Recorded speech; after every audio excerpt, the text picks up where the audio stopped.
Hello class, this is lesson 8-5 in your textbook, and it's about two new shapes, trapezoids and kites. We're going to begin with the trapezoid. Right in front of you, you have a picture of one that I drew. Typically in a trapezoid, we would call the top and the bottom sides the bases. Those are the sides that are parallel to one another, and the other two sides to make up this quadrilateral are called the legs. So the definition of a trapezoid is a quadrilateral that has exactly one pair of parallel sides. If the legs were also parallel, then this would be a parallelogram. It would have two pairs of parallel sides. But that's not the case with a trapezoid, only one pair. So you might have an example at some point where you're given a picture and you're given coordinates, and you might be asked, well, is this a trapezoid? So let's just go back to what we've done before, where we have coordinates and we wanted to see if two different lines were parallel. Well, that means that their slopes are going to be the same. So if you are asked, is this a trapezoid, what I would want you to do is to find the slopes of the opposite sides, and then if one set of slopes are the same, it's a trapezoid. So for example, if you found the slope of this segment right here and this bottom segment, and you found that they were the same slope, and then you found the slope of this segment right here and this other diagonal one right here, and those are different slopes, then yes, I have one set of lines that are parallel to one another, and then I can conclude this is a trapezoid. There's one more kind of trapezoid that we're going to talk about today, and let me move this up so you can see it. It's called an isosceles trapezoid, and this is where the legs of the trapezoid are also congruent. Whereas in the diagram at the top, I think you can tell that this leg is much shorter than the right leg. But in an isosceles, the two legs are exactly the same length. So let's go ahead and start with our first theorem for today. This is Theorem 8.14, and it says, if a trapezoid is isosceles, then each pair of base angles is congruent. So I think it's important for us, first of all, to talk about what are base angles. So it's pretty self-explanatory. It's the angles that lie on the base. So for instance, angle A and angle D would be considered base angles. Also, angle B at the top is on a base, and angle C is also on a base. Those would also be congruent. So let's write that down. If trapezoid ABCD is isosceles, then the base angles on the bottom, which would be A and D, are congruent. And also the base angles on the top base, angle B and angle C, are also congruent. This only works with an isosceles trapezoid. Okay, here's our next theorem. It's titled Theorem 8.15, and it says, if a trapezoid has a pair of congruent base angles, then it is an isosceles.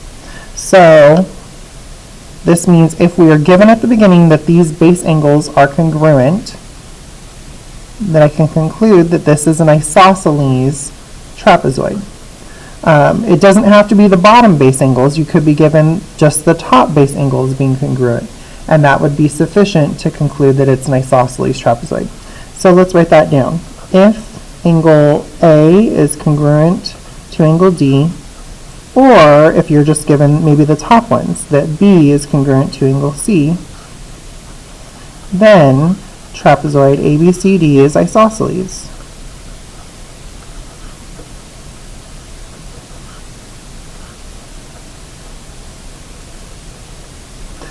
All right, there we go. Our next theorem is kind of similar. It's talking about an isosceles trapezoid again, and this time it says a trapezoid is isosceles if and only if, so again there's that statement we've been seeing, its diagonals are congruent. So this is also the same if you read it in the reverse order. But what it's saying is a trapezoid is isosceles, so that means that those legs are congruent, if and only if the diagonals are also exactly the same if they are congruent. So I can say trapezoid A, B, C, D is isosceles if and only if AC is congruent to BD. And so the reverse is true. If you find that the diagonals are congruent, then you can conclude that it's an isosceles trapezoid. So it's pretty cool. All right, let's move on. Our next theorem is theorem 8.17. We're getting a lot of theorems in this chapter. And it has a name. It's the Midsegment Theorem for trapezoids. We talked about midsegments of triangles before, way early on, where you found the midpoint of two segments and you connected those two midpoints, and that gave you the midsegment. So I'm going to go ahead and do that right now, just so you know what we are talking about. And I'm going to give these some letter names, M and N. Okay, so I drew my midsegment. And what it says is that the midsegment of a trapezoid is parallel to each base, and its length is 1/2 the sum of the lengths of the bases. So let's break this down. I have the midsegment, which means that those two segments are exactly the same. Those two are exactly the same because they were split in half. And the first part tells me that it is parallel to both of the bases. So this MN is parallel to AB, and it's also parallel to DC. So why don't we go ahead and just write that first part down. So if MN is the midsegment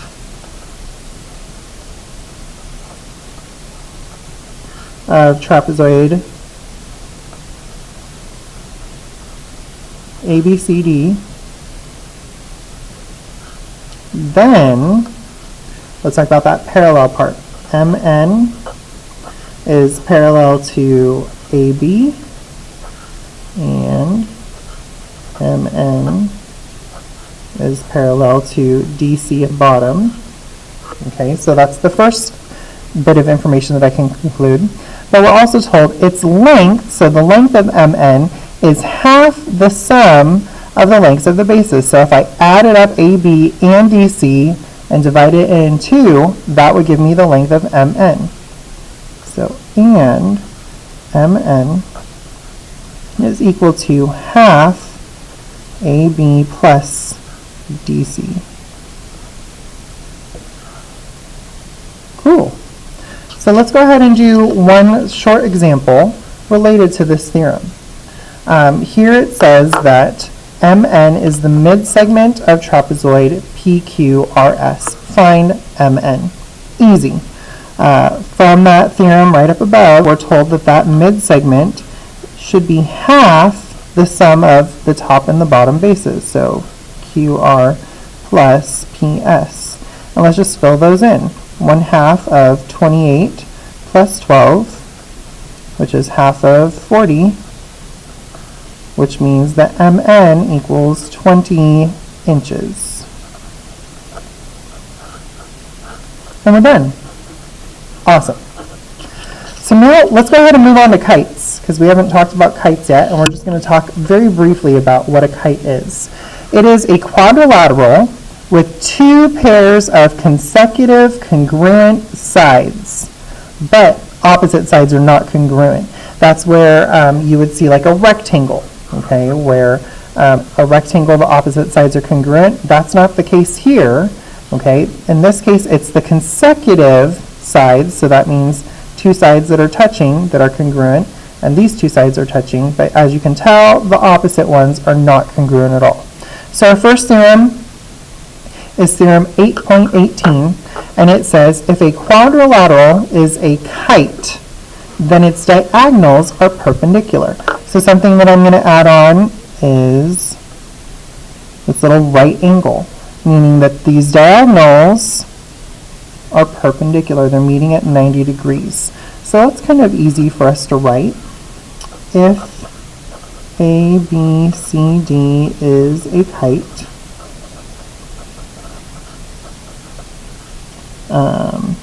And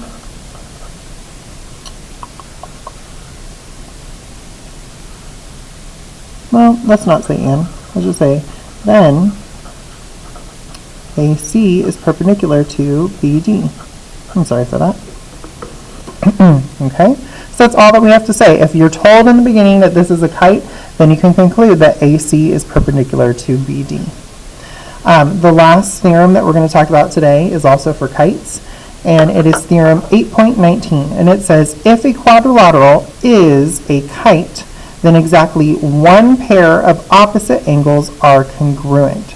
So again, we're told if this is a kite, so let's write that down.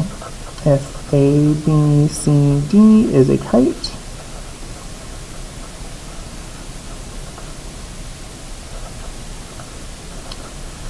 and BC is congruent to BA. So if we're told that these sides right here are congruent, then I can conclude that angle A is congruent to angle C. The thing that I know is not true, though, is that angle B is not congruent to angle D, because we're told that only one pair of opposite angles are congruent, and that would be the angle in between the two sides that are not the same length. And that's all that we're going to talk about for kites. Okay, so we'll do some problems when we get into class and try to prove some things, but if you have any questions, ask me when you come into class.